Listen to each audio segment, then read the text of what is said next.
Hello friends, welcome back to my channel. और आज अपने ब्लॉग में मैं दूंगी आपको जानकारी कि मम्मी गई थी बागेश्वर धाम और मम्मी को आया था बागेश्वर धाम से बुलावा। आपको दिखाती हूँ क्या बागेश्वर धाम में हुआ मम्मी लोगों के साथ। मम्मी और एक आंटी गई हुई थी, तो आप कंटिन्यू रहिए मेरे ब्लॉग में और जानिए बागेश्वर धाम के बारे में। बागेश्वर धाम में कई सारी चीज़ें हैं जो काफ़ी सत्य हैं और सत्य ही रहेंगी हमेशा। आज के व्लॉग में आप देखोगे बागेश्वर धाम और क्या क्या यहाँ चीज़ें हुई हैं मम्मी लोगों के साथ, ये सारी जानकारी आप देखोगे, तो बने रहिए मेरे व्लॉग। तो मम्मी लोग गए काठगोदाम से दिल्ली की ट्रेन थी, तो मम्मी लोग सुबह ही निकल चुके थे यहाँ से।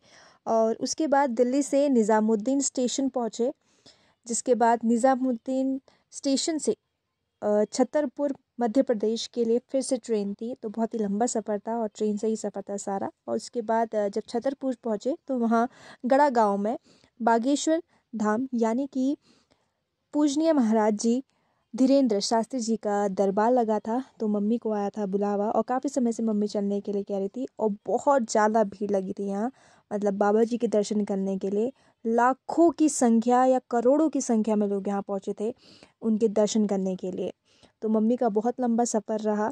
जब मम्मी छतरपुर मध्य प्रदेश पहुँची तो उसके बाद छतरपुर से गड़ा गाँव के बीच में बिल्कुल भी सिग्नल नहीं मिले, तो मम्मी से हुई दूसरे दिन हमारी बात।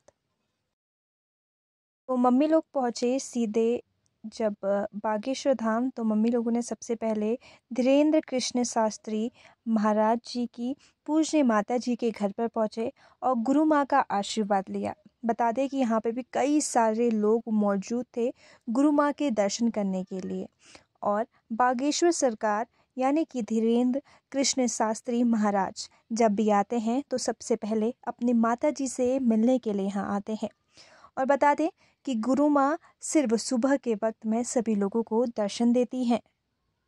तो इसके बाद मम्मी लोग पहुँचे जो मेन मंदिर प्रांगण है वहाँ पर। और जब आप मेन मंदिर में पहुँचते हैं तो सबसे पहले आपको दिखता है ये कुछ अद्भुत नज़ारा।